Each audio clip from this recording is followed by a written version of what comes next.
동탄 집값이 들썩거리는 건 이미 이제 GTX 예전에 네. 바람 불 때 이미 고점을 찍었고 네. 최근에 그 고점을 넘어가는 거래가 네. 동탄역 롯데 아파트에서 거기 제일 큰 나왔죠. 거기가 22억을 찍었어요. 22억을 찍었는데 사람들이 동탄 그러니까 다 마치 다 뛰는 것처럼 느끼는데 그 아파트의 특성은 뭐냐면 동탄역과 가장 가깝고 또 편의시설과 다 붙어 있어요. 네. 그러니까 그 완전히 이제 뭐 역세권에 뭐 슬세권에 다 포함이 되는 아파트이기 때문에 가격이 좀 뛰었다라고 보는데 그 거래도 사실은 좀 지켜봐야 됩니다. 지금 뭐 오르는 지역은 좀 살짝 올라서 반등하고 보합인 데가 있고 내려가는 지역은 또 한없이 내려가는 곳이 있습니다. 그러니까 GTX 라인 따라서 그 희비가 좀 많이 교차됐고 또 그 D라인 연장하는 얘기도 나왔지 않습니까? 예. 그래서 또 연장이 아직 되지도 않았는데 어디까지 연장을 하겠다 라고 하니까 그쪽 지역이 또 막 난리가 났어요. 송도도 마찬가지고. 근데 송도는 사실상 살기 좋지 않습니까? 네. 그 지역 자체가. 도시는 비례도시인데 이제 가격은 그 동탄보다도 안 되는 가격을 가지고 있으니까 이게 뭔가 좀 우리가 다시 한번 부동산을 봐야 되지 않느냐 그런 생각을 해봅니다. 그 전세가가 오르는 지역도 있고요.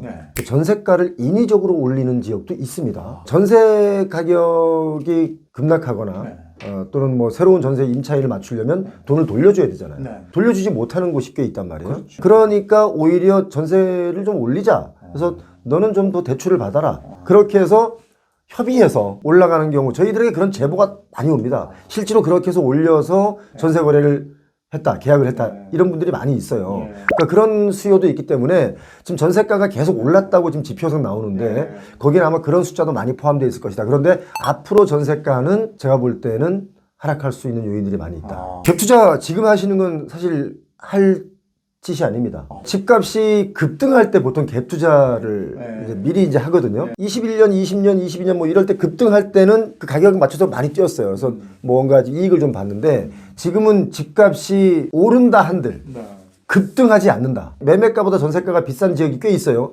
경강선 따라서 원주에 가면 그 D라인이 거기 이제 간다 그래서 원주는 이제 몇몇 개 그 전세 거래가 매매가보다도 더 비싸게 오히려 집을 사서 전세를 주면 돈이 남아요. 경강선 따라 지금 그런 움직임이 있는데 이거 굉장히 위험한 겁니다. 갭 투자를 하시는 분의 입장에서는 야, 난 내 돈 안 들이고 집을 샀어. 그렇죠.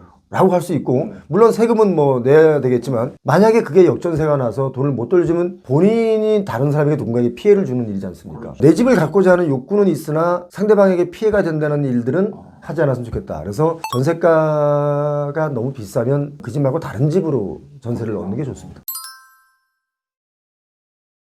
사실 외곽 지역은 지금 당장은 괜찮습니다. 지금 당장 뭐라 그러는 게 아니라 한 15년 빠르면 10년 뒤에는 정말 공실이 많을 수밖에 없고 지금 외곽 지역에 공급을 많이 하지 않습니까?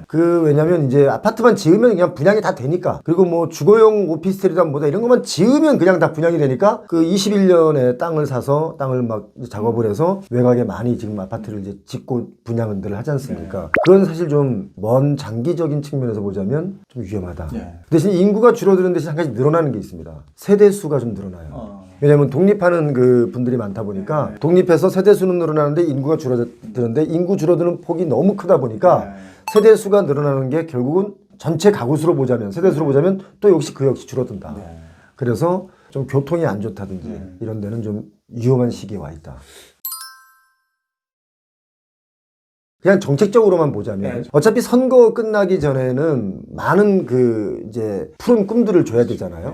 그러니까 이제 많은 정책들이 쏟아지고 어쩌고 하는데 그리고 또 뭔가 안 좋은 그 금융권에서 터질 것들을 좀 막아놓은 것도 있어요. 그런데 총선이 끝나고 나면 이제 다 끝난 거 아닙니까? 마냥 계속 터질 위험을 막고만 있을 수는 없다. 특히 그 PF 리스크들을 많이 얘기하는데 4월달 뭐 이전에 이후에 이렇게 몰려있는 게 아니에요. 이게 분산돼 있단 말이에요. 그러면 4월 총선 이후에 꼭 부동산발 위기가 온다라고 말하기보다 어쩌면 9월 달에 올 수도 있고 뭐 10월 달에 올 수도 있고 하지만 오긴 온다. 제가 좀 전에 강남에 땅을 오피스텔 지으려고 하거나 오피스를 지으려고 하는 땅들 개발해 놓은 땅들 있지 않습니까? 그래서 펜스를 다 치고 이제 다 철거하고 빈 공터들이 있어요. 사업이 제대로 진행이 안 되니까 다시 지금 공매로 나온 땅들이 많이 있습니다. 그것도 정말 알짜배기 땅만. 그렇게 알짜배기 땅들이 공매로 다시 나온다. 이게 뭘 의미하냐? 그만큼 심각하다는 겁니다. 그럼 공매로 나오면 누군가 빨리 사야 되잖아요. 사는 사람도 없다.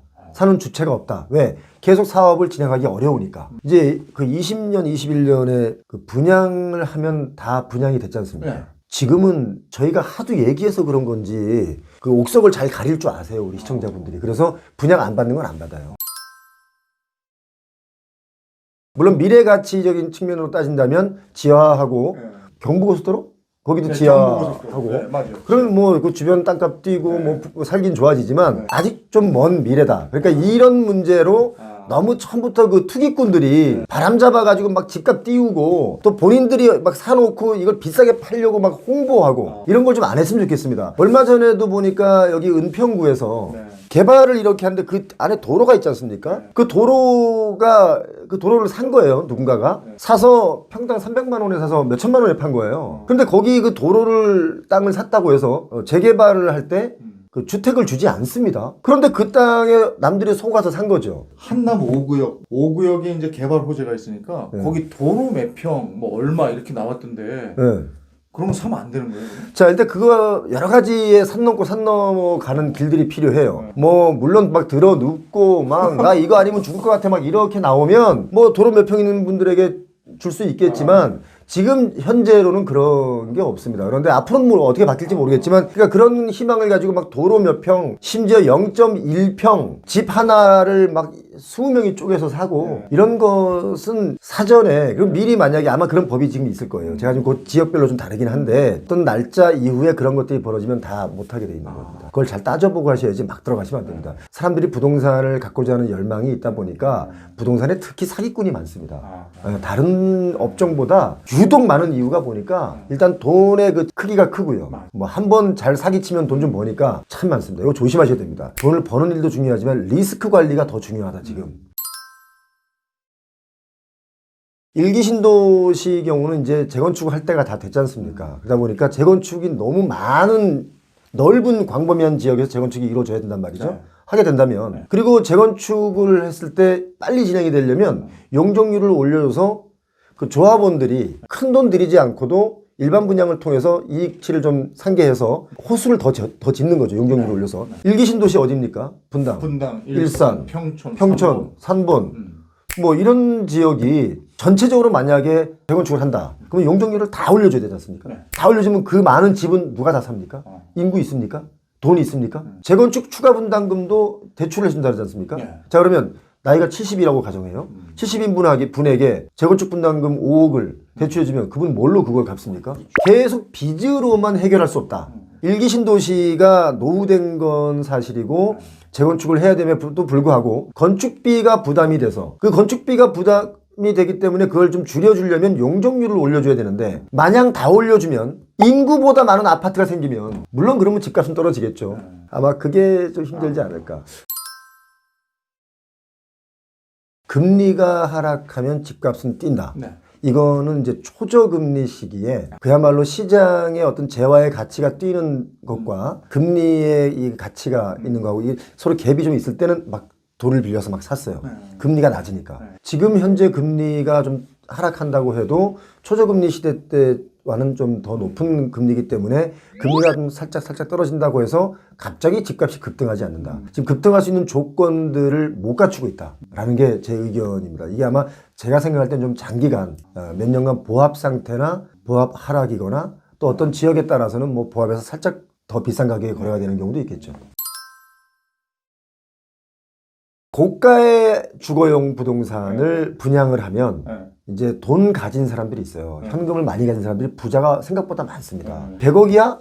내가 살래. 하고 나 100억짜리 아파트에 살아. 하면 그걸 부러워하는 또 부자가 있어요. 니네 아파트 얼마니? 100억에 샀는데 200억 좀 팔려고. 그럼 또 누가 사요? 300억 하려고 또 사요. 근데 그걸 왜 그러냐? 그 강남에 시행하는 사람들이 그렇게 주거용 부동산 하이엔드라고 해서 지어놓으면 몇몇 사람들이 이렇게 달려드는 사람들이 있다 보니까 사전 분양을 합니다. 사전 조사를 하고 사전 분양을 통해서 이미 다 팔고 시작하는 거예요. 그러면 내가 비싸게 땅을 값을 주고 이걸 줬는데도 분양이 다 되네? 하고 그 옆에 또 지려면 뭐예요? 땅값이 또 뛰었잖아요.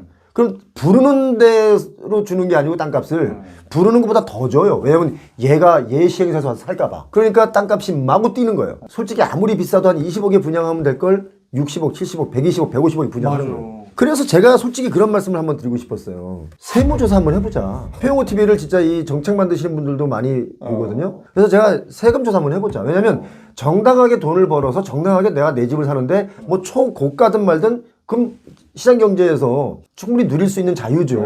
그런데 그걸 너무 방임을 해가지고 강남 땅값이요. 미친 정도가 아니에요. 근데 그렇게 미쳤을 때 땅을 샀지 않습니까? 지금 다시 공매로 나오는 그 개발 부지들 있잖아요. 그건 뭡니까? 그건 뭘로 증명할 겁니까? 공매로 나오는 가격도 요즘 감정평가를 최근에 했을 거 아닙니까? 처음에 샀을 때보다도 비싼 땅이에요. 감정평가 자체도 워낙 여기저기가 다 거품이다 보니까 감정평가도 거품을 놓고 거품을 감정평가하게 되는 거죠. 황금알을 낳는 사업이다 이런 인식으로 인해서 투자자들이 마구 몰렸었던 서울 시내 주요 알짜 땅들조차도 경매나 공매로 나오면서 부동산 개발 사업 전체가 고사 위기에 빠져가고 있습니다. 지금 경매나 공매로 나오는 땅들은 보통 부동산 가격이 최고가를 달리던 20년, 21년에 시행사들이 개발을 위해서 최고 높은 가격을 주고 사들였던 땅들이 대부분이죠. 경쟁사가 부르는 가격보다도 훨씬 더 많은 돈을 주고 시행사에서 사들였던 이유가 뭘까요? 서울에 아무 땅이나 사서 오피스텔이나 도시형 생활주택 같은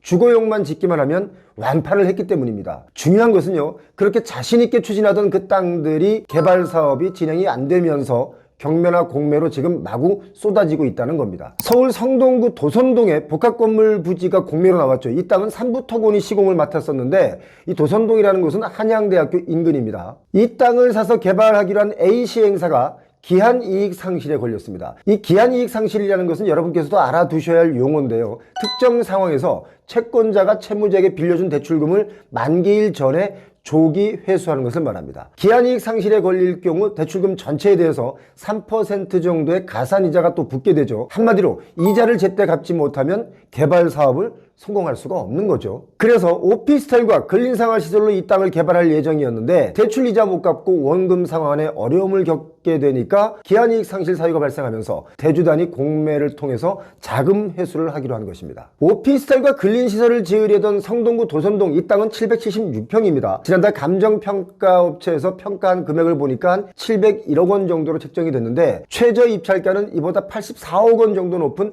785억 원으로 정해졌습니다. 자, 입찰이 안 돼서 마지막 7회차까지 공매로 진행이 될 경우 최저 입찰가가 1회 입찰 가격의 절반인 463원까지 떨어지게 됩니다. 강남권에는요, 공매나 경매로 나오는 땅들이 더 많습니다. 왜냐? 그만큼 시행사들이 많이 달려들었기 때문에 그렇죠. B 시행사에서 오피스 개발 사업을 진행하던 강남구 역삼동 부지가 있습니다. 아주 위치가 좋고 땅도 좋습니다. 그런데 이달 초에 공매로 붙여졌습니다. 어쩐지 제가 지나가는데 공사하려고 펜스만 쳐놓고 이게 오래가더라 했습니다. 이 땅을 살 때 빌렸던 브릿지론 총액 금액이 1,700억 원인데요. 브릿지론의 만기 연장이 불발됐습니다. 그래서 역시 여기도 기한이익 상실이 발생했죠. 그래서 시행사에서는 브릿지론 투자자들을 대상으로 PF 대주단 협의회를 소집해서 출자 전환 등 사업 구조 전환을 제시했는데 자금 회수를 희망하는 일부 투자자들과 이견이 생기면서 사업을 이어갈 수 있을지 여기가 미지수입니다. 자, 출자 전환이라는 게 뭐냐면요, 아주 쉽게 설명을 드리면 기업 부채를 주식으로 전환하는 것을 말합니다. 그러니까 돈을 회수하지 않고 기업의 주식과 맞바꾸는 것을 출자 전환이라고 하죠. 대출금을 주식으로 전환하면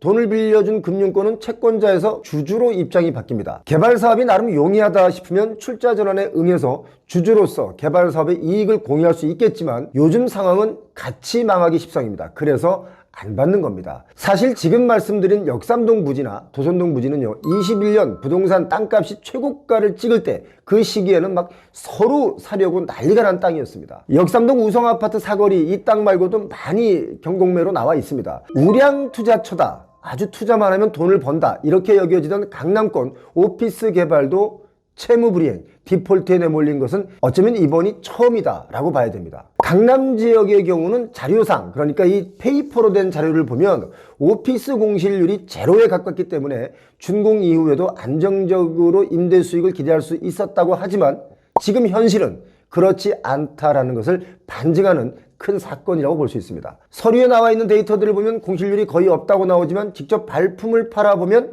공실률이 정말 어마어마합니다. 상가보다는 공실률이 낮지만 오피스의 공실도 정말 만만치 않습니다. 자, 왜 이렇게 잘 나가던 사업 부지의 땅들이 공매에 붙여졌을까요? 가장 큰 이유는 미친 듯이 오른 땅값이 문제였습니다. 그리고 장마철에 갑자기 물 불어나듯 늘어난 금융 비용이 원인입니다. 그 다음이 뭘까요? 고가의 분양가입니다. 그래서 사업성이 땅값, 금융비용, 미분양 이렇게 트리플 악재에 걸린 겁니다. 그렇다면 땅값이 이렇게 뛴 이유는 또 뭘까요? 가만히 있는데 땅값이 자기 혼자 막 미친 듯이 뛰어오릅니까? 아니죠. 시행사들이 부동산 경기 화랑을 일으켰고요. 그렇게 또 힘을 받은 땅값이 천정부지로 가격이 막 오를 때도 그 위험을 아랑곳하지 않고 토지를 매입한 그 후폭풍이다라고 저는 보고 있습니다. 토지를 매입할 때 자기 자본이 많이 들어가는 것도 아닙니다. 매입 자금 대부분은요, 금융권을 대상으로 브릿지론을 일으켜서 삽니다. 당시만 해도 사업 부지만 확보하면 개발 사업에 돈을 대겠다는 투자자가 정말 줄을 섰기 때문에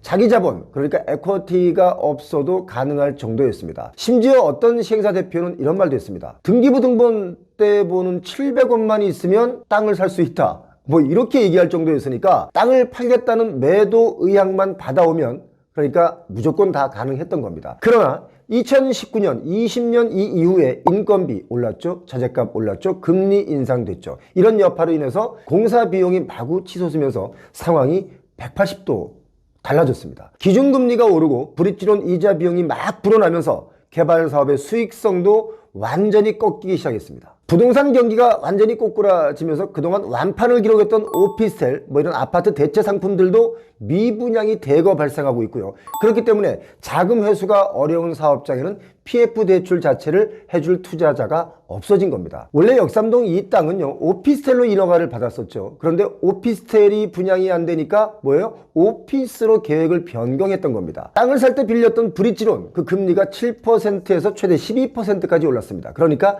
이게 감당이 안 되는 거였습니다. 이 땅은 워낙 사업 부지가 좋아서 시행사 입장에서는 뭐 일부 출자 전환을 해서 자구책을 마련하면 충분히 정상화될 수 있는 땅이다, 뭐 이렇게 보고 있겠지만 아마 다른 사업장에도 많은 돈들이 지금 들어가 있기 때문에 출자 여력이 없었던 게 아닌가, 그래서 공매로 나온 게 아닌가, 그런 생각이 듭니다. 이런 곳은 강남에 또 있습니다. 뭐 많이 있는데요, 신사역 3번 출구 아주 위치가 좋은 이 땅도 역시 공개 매각을 지금 진행하고 있습니다. 이 땅을 시행한 시행사도 21년에 토지 매입을 위해서 조달한 브릿지론의 만기가 가까워지면서 대주단이 사업을 계속 이어가는 대신 자금 회수를 하자, 이렇게 선택을 한 겁니다. 그래서 공매로 나온 겁니다. 자, 여기도 2022년 이후에는 오피스텔로 계획을 했던 땅이었는데 일부 부지를 오피스로 또 변경해서 인허가를 받았죠. 그런데 PF 투자자를 구하지 못해서 결국은 사업이 좌초됐습니다. 팩트 체크를 해보니까 이 땅은 브릿지론도 4번이나 연기를 하면서 계속 사업성이 악화됐습니다. 요즘요, 실제로 개발 사업에 돈줄을 댔던 금융사들의 연체율이 지금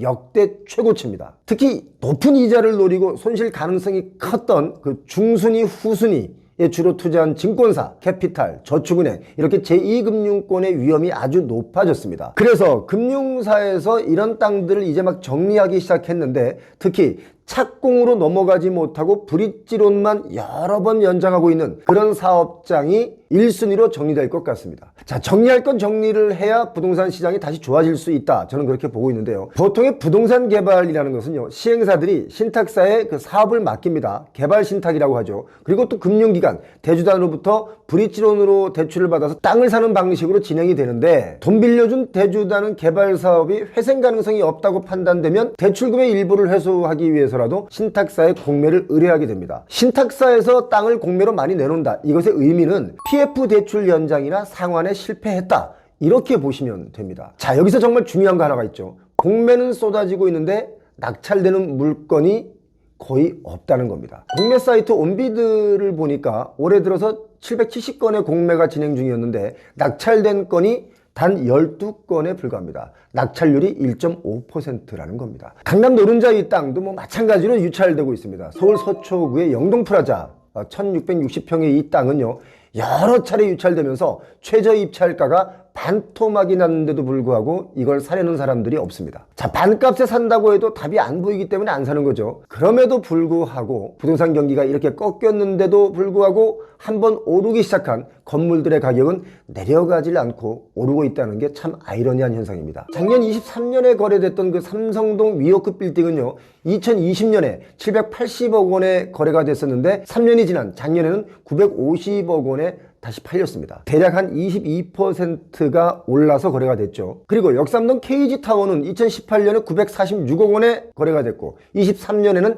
1236억 원에 거래가 됐으니까 31%나 올라서 거래됐습니다. 자, 아직도 부동산의 거품 위에서 춤추는 사람들이 이토록 많다는 뜻이기도 합니다. 강남 건물값은 초고가로 비싸게 매물을 내놓고는 있지만 정작 현장에 가보면 그 건물은 공실인 경우가 많습니다. 공실이니까 내놓는 겁니다. 그런데 가격은 더 올려서 내놓고 있습니다. 정말 아이러니죠. 누군가가 사주는 사람이 있기 때문에 가격을 올려서 계속 올려서 내놓는 겁니다. 건물주를 꿈꾸는 많은 분들 이미 알고 계실 겁니다. 이런 건물 수익성이 없습니다. 당분간 강남의 꼬마 빌딩들도 경매로 나오는 물건들이 지금보다 더 많아질 수 있다, 저는 그렇게 보고 있습니다. 부라는 것은요, 가진 자들이 독식하는 것이 아니라 어느 계기를 통해서 순환이 될 수 있습니다. 포기하고 싶지 않지만 포기하게 만듭니다. 이 말은 요즘 청년 세대들이 하는 말입니다. 신혼 특공이 많으면 뭐합니까? 분양가 자체가 넘사벽인데 집 생각하면 결혼 자체가 겁이 나는걸요, 이렇게 말합니다. 자, 우리 기성세대들이 정말 이 부분을 제대로 알아들어야 되지 않을까, 그런 생각을 해봅니다. 결혼을 앞두고 신혼 특공을 기다렸는데 기다리다가 얻은 결론이 뭡니까? 좌절감입니다. 전국적으로 분양가가 고공행진을 하는데 특히 일자리가 많은 수원 지역에서는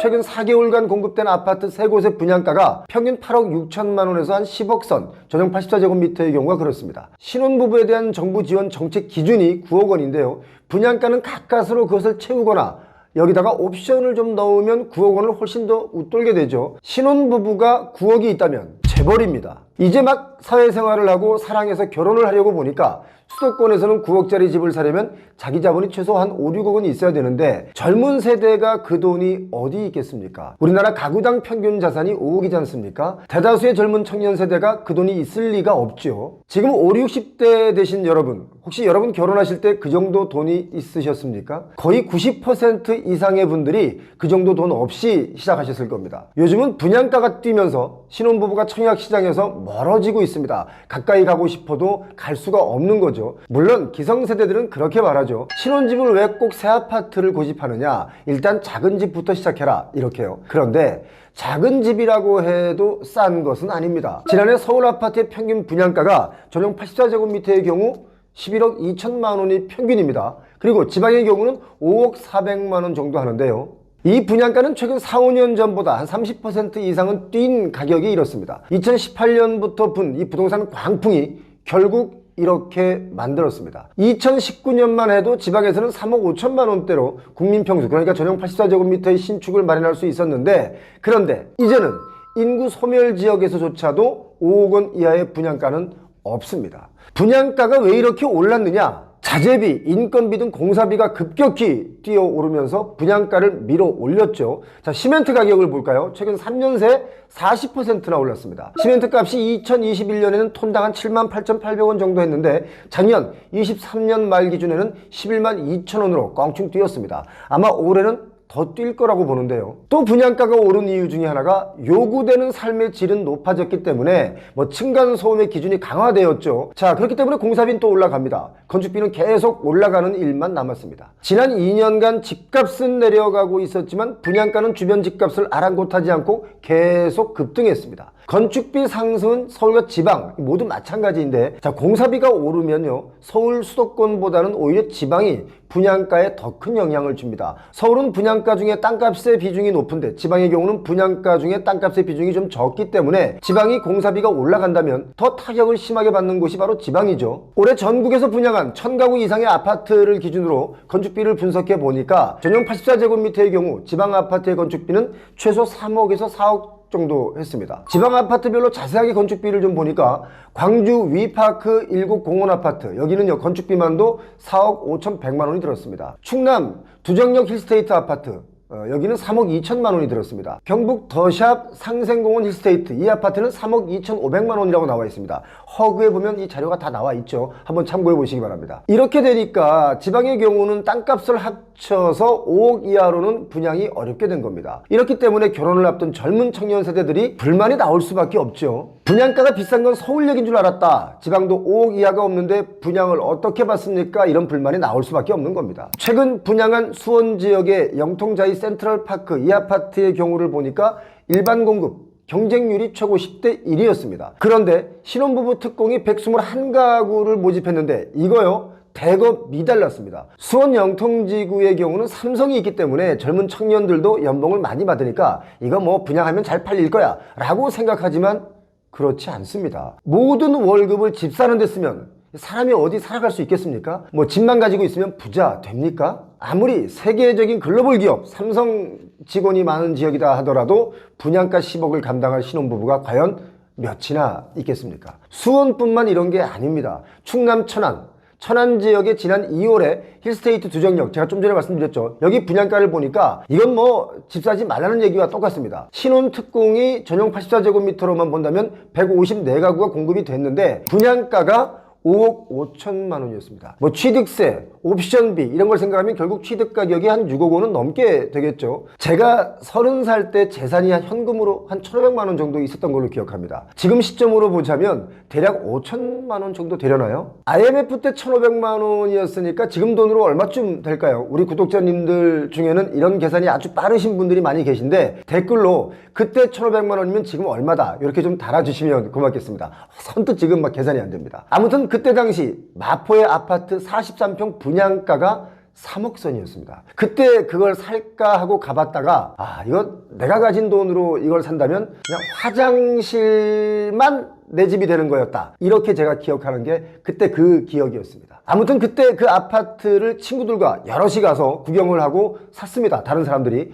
그때 샀던 친구들 중에 이자 감당이 안 되는 친구들은 중간에 경매로 넘어갔고요. 이자 감당이 되는 좀 벌이가 괜찮은 친구들은 그걸 꾸준히 갖고 있다가 뭐 최근에 얼마 전에 팔았다고들 하대요. 아무튼 얼어붙은 경제의 해법 그리고 또 부동산 시장의 안정화를 위해 공급을 많이 해야 되는 것은 맞죠. 하지만 비싼 분양가로 분양을 많이 한다. 이건요 어려운 경제를 해결하는 좋은 방법은 아닙니다. 건설 경기가 산다고 해서 무조건 경기가 좋아지는 것도 아니라고 보는 거죠. 집도 돈도 없는 신혼부부한테 요즘 분양가는 영끌을 한다고 해도 이거 방법이 보이지 않는 가격입니다. 자산 형성이 안 된 신혼부부가 낮은 주거비로 좀 쾌적하게 살면서 부담을 최소화하면서 출산과 육아를 할 수 있도록 뭔가 혁신적인 정책이 필요하다라고 봅니다. 그런데 자산 형성을 이제 막 시작하는 신혼부부들, 이 높은 분양가를 감당할 방법이 뭐가 있을까요?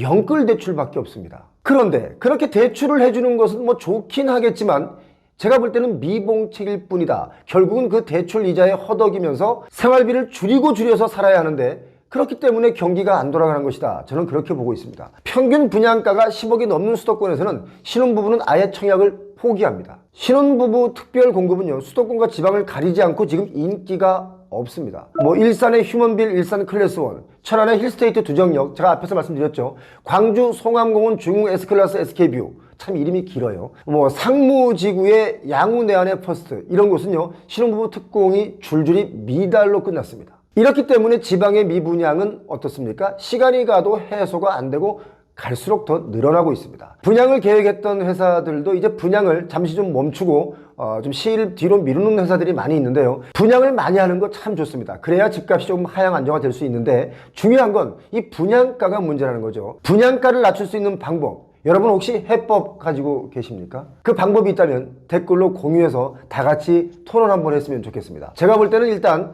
땅값 투기 이걸 잡아야 한다라고 저는 봅니다. 신혼부부들마저 신혼특공을 외면하고 있습니다. 이건 결국 기성세대들이 미래세대들에게 이렇게 폭탄을 전가하는 것일 수 있다. 이렇게 봐야 됩니다. 저희에게 오는 제보와 또 한국경제신문의 김하나 기자의 기사 내용을 토대로 해서 이 사실을 준비했는데요. 이 영상이 좀 확산돼서 피해자가 없기를 기대합니다. 자, 먼저 저희 메일로 온 내용을 소개해드리겠습니다. 안녕하세요. 영상 잘 보고 있습니다. 다름이 아니라 땡땡땡 동탄포레라는 공공지원 민간 임대아파트를 계약했습니다. 일반 분양으로 계약을 했는데 계약서는 임대차 계약서로 10년 공공임대 계약을 했고요. 임대차 계약서에는 분양권이 없다고 기재되어 있습니다. 그런데 모델하우스에서는 우선 분양권을 준다고 광고를 하고 있고 청약 홈에 보면 공고문에는 분양권이 없다 이렇게 나와 있습니다. 자, 여기서부터 진짜 문제인데 이거 잘 들어주시기 바랍니다. 분양사 측에서는 정부에서 하는 거라 임대차 계약서엔 우선 분양권이 없다고 계약을 하고 따로 합의서를 만들어 10년 뒤에 우선 분양권을 준다 이렇게 이면 계약 형식으로 계약을 한다고 하는데 바로 이 부분을 여러분 정말 조심하셔야 됩니다. 자, 이분의 질문이 이겁니다. 이런 합의서가 법적 효력이 있는지,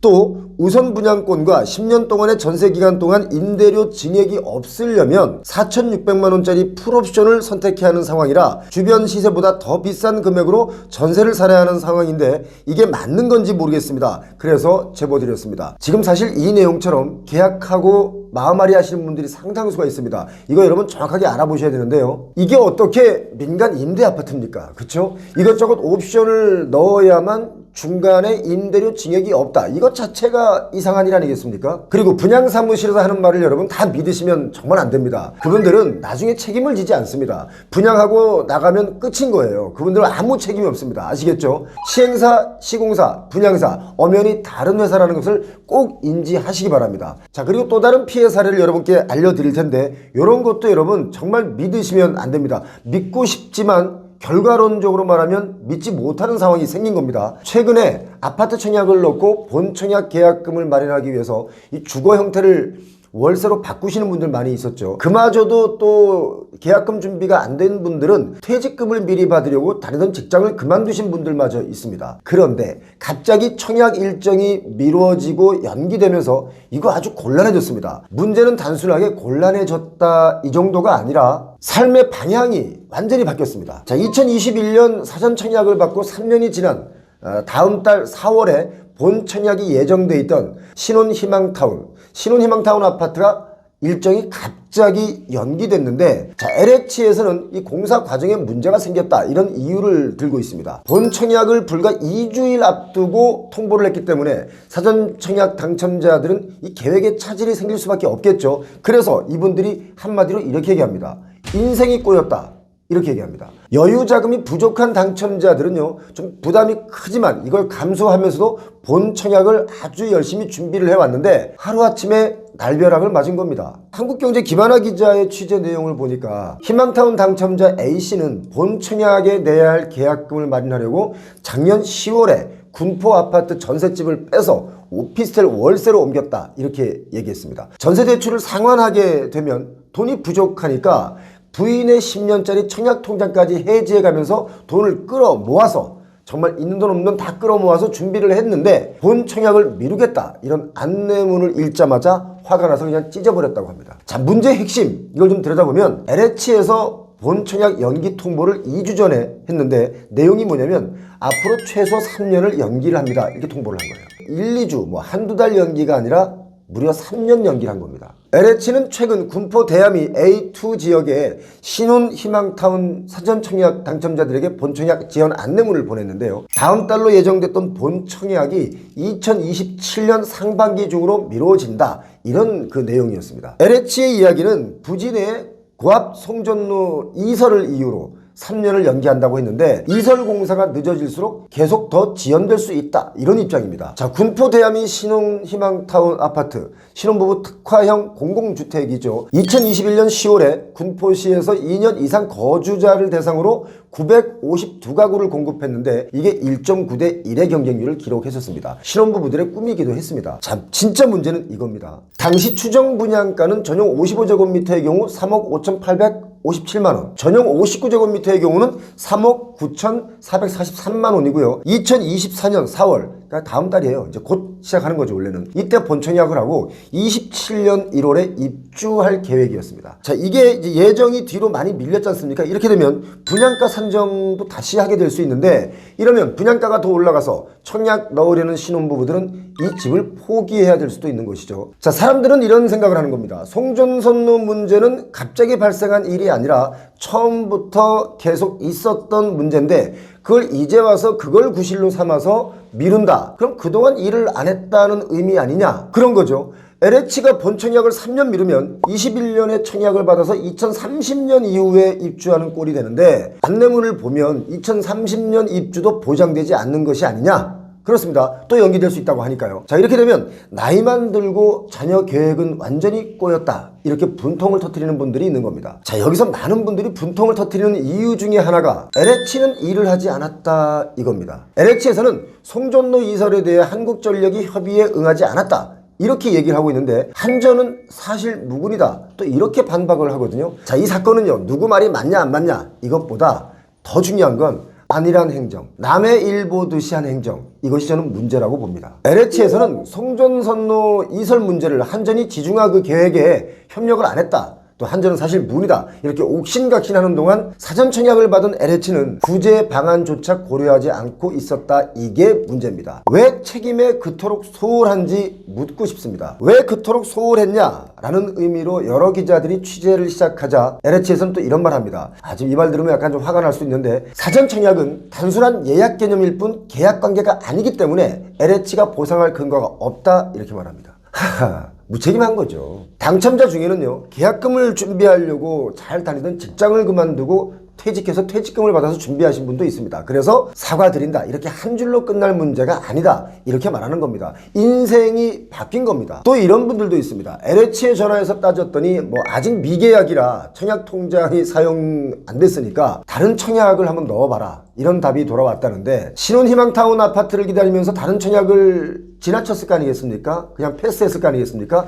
그 사이 신혼 인정 기간도 끝났고 이제 와서 다른 청약을 넣어봐야 당첨이 되겠느냐, 이런 하소연들을 합니다. LH 담당자 본인들에게는 소홀한 일일 수 있으나, 소홀해도 될 수 있는 일일 수 있으나, 누군가에게는 정말 일생일대의 보금자리를 마련하는 중대한 일일 수 있다는 걸, 이걸 안일하게 대처했다는 것이 너무 아쉽게 다가옵니다. 땅 투기를 일삼던 LH의 임직원 부동산 장난질은 기본이고, 이렇게 신혼부부들의 희망이 담긴 주택에는 안일하면 국민들은 LH를 어떻게 신뢰할 수가 있을까요? 모든 일에는 신뢰가 기본입니다. 이 신뢰를 잃으면 다 잃는 겁니다. 사업하는 사람들도 자꾸 거짓말을 하면 그 사람은 그 사업이 금방 망합니다. 지금은 잘 된다 하더라도 망합니다, 결과론적으로. 자, 예전에 이런 거 있었죠. 늑대가 나타났다, 늑대가 나타났다, 이것처럼 믿지 말라는 뜻으로 LH가 나타났다, LH가 나타났다, 그러면 어떻게 할 겁니까?